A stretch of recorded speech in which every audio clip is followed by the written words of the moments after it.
Clashes of self-defense forces and Ukrainian army continue near Slavyansk. The village Yampol that was earlier occupied by Ukrainian soldiers now is under control of self-defense.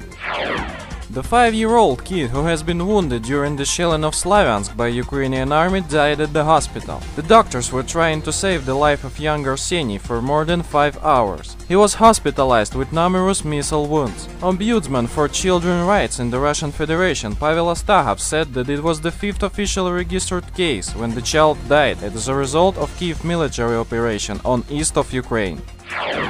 Clashes of the self-defense forces and Ukrainian army continue near the Russian border. According to the self-defense report, the most severe clashes are near the village Krasny Partizan. No information about the casualties from both sides.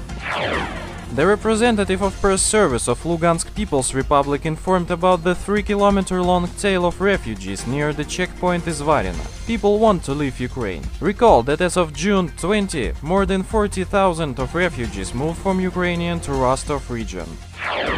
Ukrainian channel 1+1 showed the pictures from the quest dedicated to the famous online game World of Tanks, which took place on the training area near Moscow. Ukrainian TV channel gave that video as irresistible proof of the arrival of Russian armor to Donetsk region. Even the logo of the game World of Tanks, which can be seen on so-called Russian armor fighting vehicles, didn't confuse the journalist of TV channel 1+1.